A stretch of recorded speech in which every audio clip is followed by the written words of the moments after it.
Alrighty, hello, and welcome to the glorious few Sanctumonious Invitational number 1. I'm Cody Kraz. You may know me as a Hotscaster, or I've streamed some Keyforge, and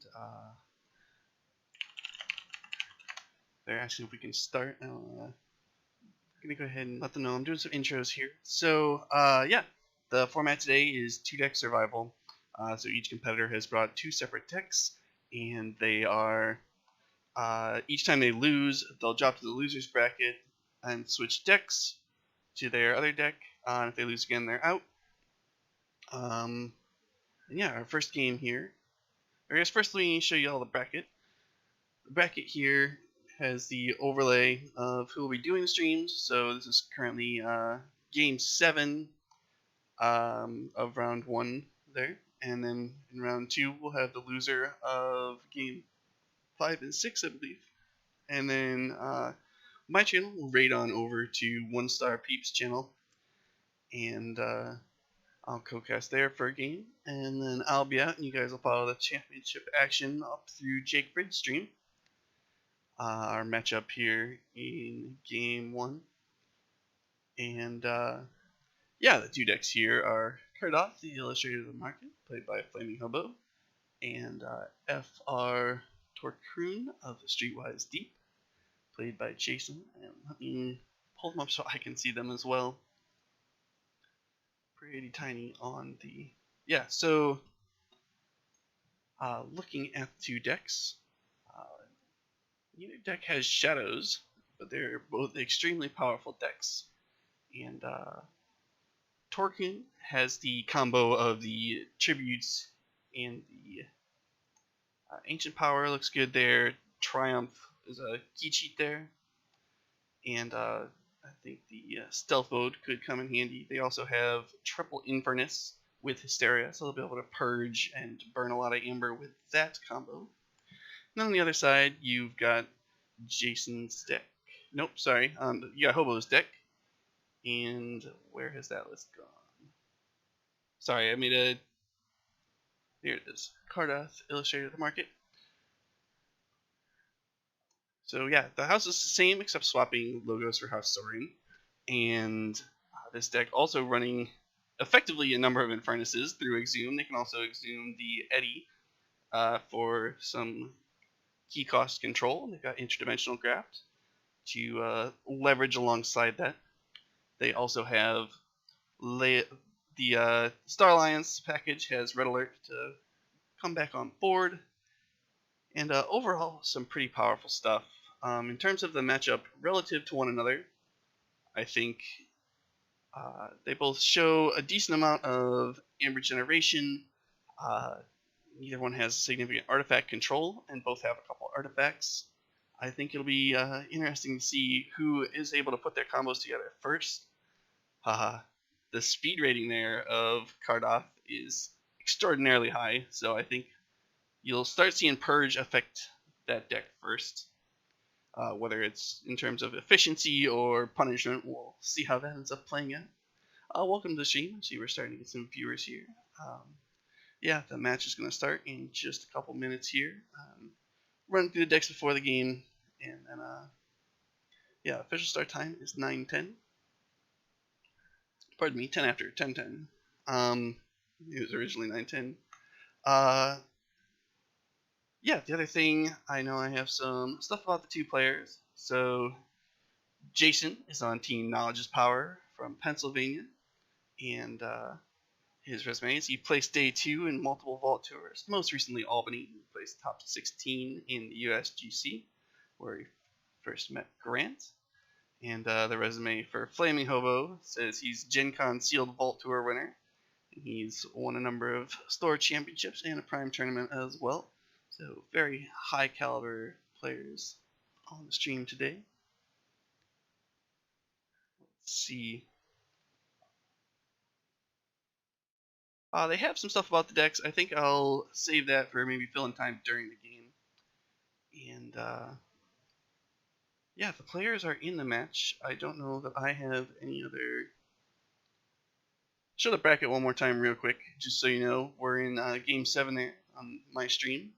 And my stream will continue into the losers bracket in round 2, and then we'll raid on over to One Star Peeps stream for round 3.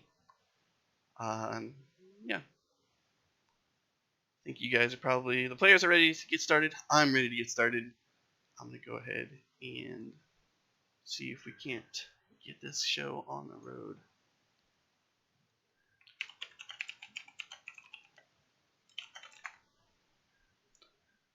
Set a round timer. 35 minutes.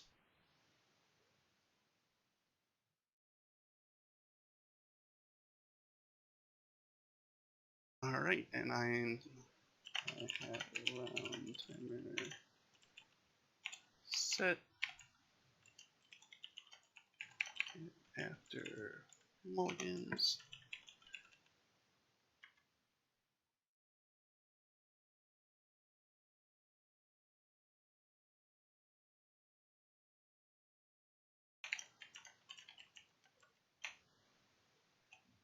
Alright, so they're going to start here, and I'm already a little annoyed with the interface. We can only see the top halves of the cards in Flaming Hobo's hand. We'll see. Don't know that there's anything I can do about that. They're going to go ahead and start.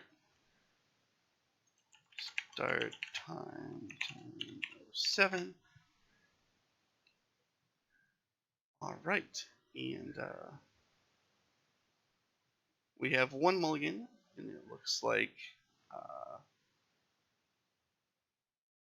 JayPower went ahead and mulliganed. So he's on the bottom of your screen there. We have, or Jason, I guess we'll refer to him, and then Hobo's at the top. Hobo leads off with a Staunch Knight and a Potion of Invulnerability, starting to develop a board.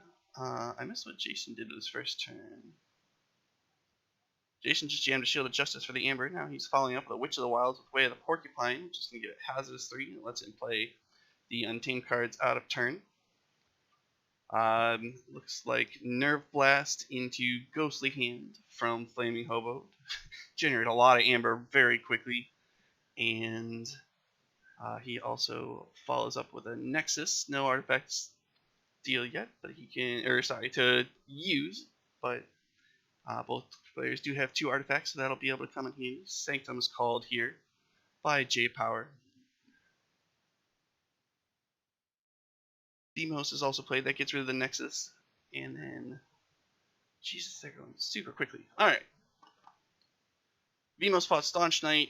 Vemos died. Staunch Knight lives with the 2 armor protecting him.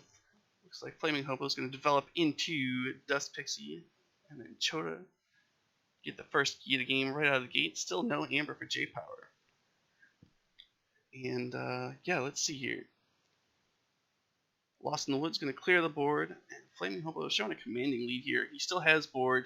He's significantly ahead in terms of Amber generation. And he's got 3 Untamed cards there to follow it up. He'll use that Nocturnal Maneuver to invalidate any board. Interdimensional Graft gets played. There's no key that's going to be stolen. So there's 1 Interdimensional Graft down, but yeah, he's got plenty of time to find the other one. Yeah, looks like Hobo is just going to keep playing lots of cards. GM's up 3 Untamed creatures. There's nothing to Nocturnal Maneuver. He's got a pretty commanding Untamed board, and he's got another Chota in his hand. He won't quite be able to use that next turn. Jay is going to use Lab Work as his only thing this turn. He has archived. I missed what he archived. Apologize about that. Also, just a heads up to people watching, we are on a 3-minute delay. You guys are welcome to chat. I'd love to keep up with you, but it'll be slightly hard, as 3 minutes will make it not feel very immediate. Looks like Sanctum coming out for Hobo. He is going to jam Sergeant Zachiel. Doesn't want to buff the Staunch Knight. He's going to put Shoulder over on it. Or sorry, not buff. He can't use it to do the Ready and Reap trick because of the damage already on Staunch Knight. Putting Zachiel outside him would have left him dead. Heart of the Forest, and then Key Charge, discarded by Jay. He's just having a tough time there.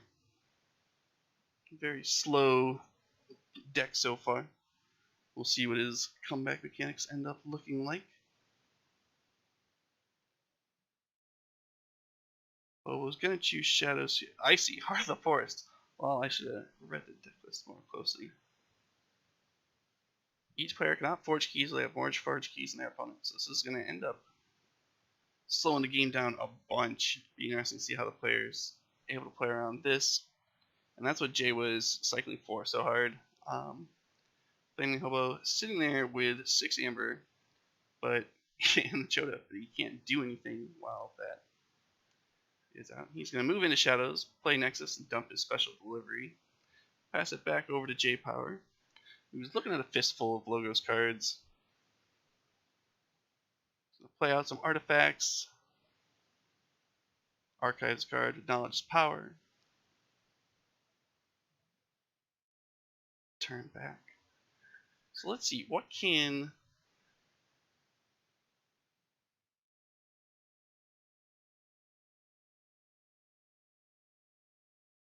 Wait, let me look at the deck lists I have for these two.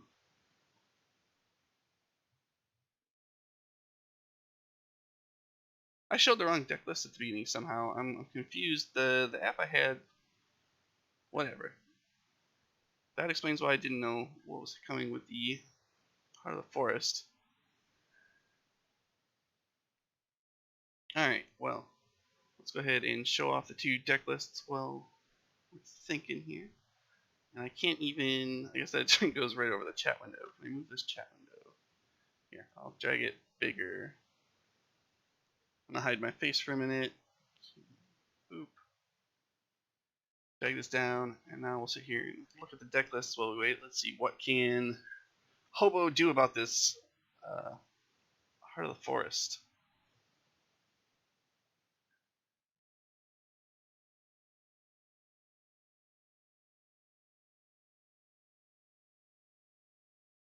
Yeah, I mean, he has Key Charge and Chota, which are 2 key cheats, so if there is a turn where he can swing it back both at once, he's prepared to do so with the cards in his deck, but he doesn't have any artifact control that I'm seeing right this second that will allow him to...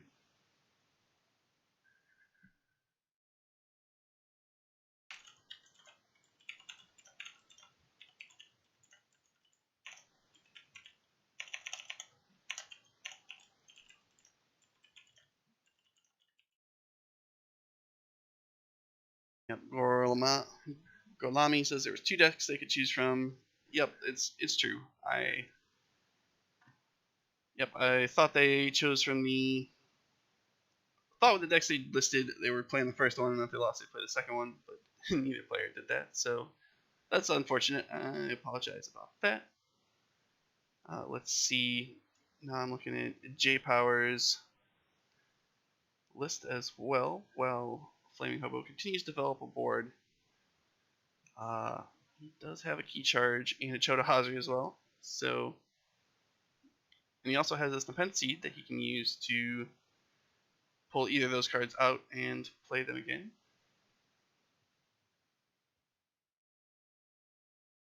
Maybe he's trying to put together a combo to win it all in one go. I guess he can also interdimensional graft on a future turn and steal a bunch of amber to set up that huge combo. JayPower sitting on a fistful of these Sanctum cards. Curious to see how he ends up using that. He does not have a Doorstep to Heaven to calm down the amber generation that has gone on from Flaming Hobo. Yeah, interdimensional graft really his only way to slurp back a bunch of that amber.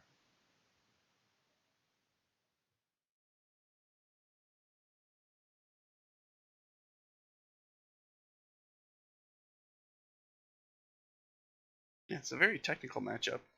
Heart of the Forest decks, very, very tough to figure out sometimes. Yeah, I definitely haven't been in a ton of matches with them. It definitely feels like a card where sometimes, whoa, it's like shiny. Interesting. Uh, yeah, it's definitely a hard card to play around if you don't have any artifact control. It's gonna determine the flow of the game, and you have to.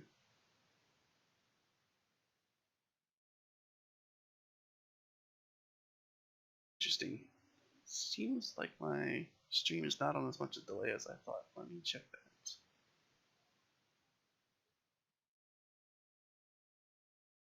I understand. Whoops. Alright, I will have to bounce the stream after this game. It's apparently not as much of a delay as I expected. I don't know why those settings didn't take last night. That's my bad. It's always a bunch of fun when you're ripping this stuff. Alright, anyway, I'm gonna shrink this back down a little bit, pop the camera back up. And yeah, so Flaming Hobo has managed to forge another key with Choda Hazri. What did they do to... Oh, Gormavam, that's the artifact control. Duh. And he has destroyed Heart of the Forest. And he's going to use Mimicry.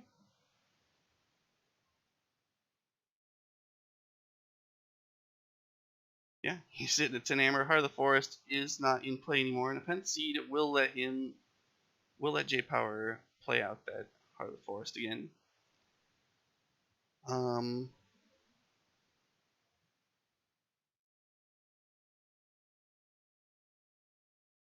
Back over to JayPower. Hobo has 12 Amber, 2 keys, commanding board. Gonna pull his archives. He's got a load of untamed cards here.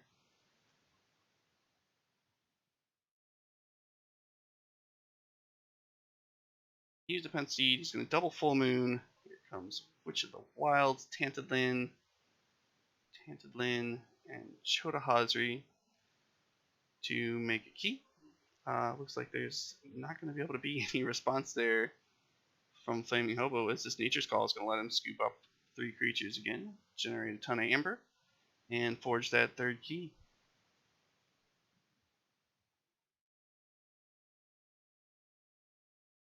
And with that, this game is over. That was super interesting back and forth with that Heart of the Forest. Both players, a ton of amber generation when they needed it. Yeah, I'm going to go ahead and...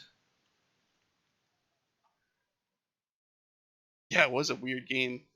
And yeah, I apologize about the decklist thing again. That was unfortunate. I guess before the next game, I'll pull up lists from the match I'm looking at to make sure I have them correct before we analyze them. Yeah, let me see if to...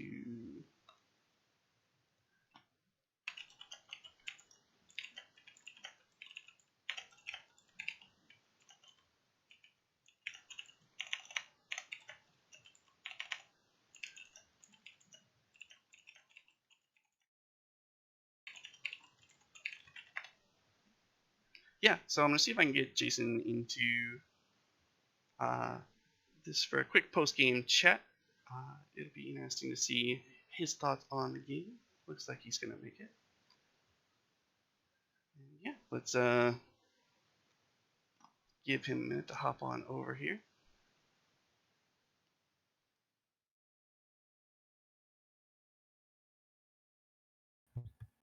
Both players. Oh, there you are. Congratulations, Hello. Jason. Strong win in the first round of this tournament. How you feeling? Good. That was a surprising one, actually. I did not expect that to go that way. Yeah, me either. For a number of reasons. I thought the decks I'd been passed were listed in order if you guys are gonna play them, so neither of you played the decks I was expecting to see. But that was all right. How did you? When he was able to remove the Heart of the Forest, did you know already that you were going to be able to pull out the win, or was that like you just got the right I thought he was pieces? going to double key cheat on me. So when I practiced that matchup, the way to do that was destroy the Heart of the Forest and then Chota and key charge. So I assumed Mm-hmm. that like in the moment while it was happening, I thought, oh man, he had it, but I wasn't really, you know, it caught me off guard that he didn't forge. And I was like, holy cow, I actually have my combo. I'm going to be able Yeah, to pull that off. It's yeah, shocking. that was super exciting. So that game went what 13 turns. You guys are playing super quickly. Is that long for your deck, or does it usually take Uh, that long to kind of put it all together? no, yeah, Mother Surford plays on average 12 turn games Okay. over a statistically decent sample size. So that was right in alignment with how long it takes for it to combo off and win. Um, but there's a lot of subtleties there. I mean, the correct line for him in that my practice games was to play the have his do exactly what it did, destroy the heart on the turn he wants to win. And it was really hard for my deck to get around that. But yeah, it kind of shows the value, I think, of understanding the intricacies of a matchup. And admittedly, Mother Surford is a hard one to practice against if you don't know, if you haven't played it. Yeah. So you were able to practice it. How much time did you have to kind of where you knew what decks you were going to be facing and were able to practice them? Well, it was nice. They submitted all the decks in the in the tournament, and so I've got probably 30 games of practice in against various different matchups that we thought were likely. But on that specific one, I think I went 2-5 in practice. So that was a surprising win for me. Yeah, that's awesome. Um, yeah, and I guess did you know that was the pick coming into this game blind, or uh, did you did you know that this was going to be a matchup this morning already? Um, so I knew what I was playing. Obviously, Yeah, we had to submit our deck ordering. I didn't know what Devin's deck ordering was going to be, but gotcha. just based on kind of knowing how people are, we kind of surmised that that was the more likely of the two. But we did practice Sure. both just in case he played Cardath, which is a deck I was familiar with because I saw it get played in Albany Vault Tour in January. So which is a tremendously good deck. Yeah, that's awesome. And yeah, I think that's all the questions I had to ask you. Before I let you go, I want to give you the floor to do some shout outs, team sponsors, or anything else you want to talk about. Yeah, of course. First off, I want to thank my teammates. They help practice and focus our practice in an efficient way. And I want to thank the Sanctumonious guys for putting this event on, which we appreciate. And we appreciate the streamers and everybody who's able to watch and kind of give us constructive feedback. I think what's being done here with these online tournaments is fantastic. And obviously, Kip has our Worlds event next week that we think that this kind of event is really going to be important in our community right now, especially when everyone's on lockdown. So just thankful for everyone who's participating online and giving everyone a lot to do right now. Yeah, awesome. Well, best of luck moving forward, and thanks for taking Thank the you. time to chat. You bet. And yeah, good luck. Thank you. All right. Bye. Bye bye. Alrighty, and again, here's the bracket. So we're going to be moving down to the bottom half of the bracket. I'm gonna go ahead and I'm gonna bounce the stream because my delay isn't correct, and we will be back online shortly. Thanks for tuning into this first game, and we will have round two coming at you shortly.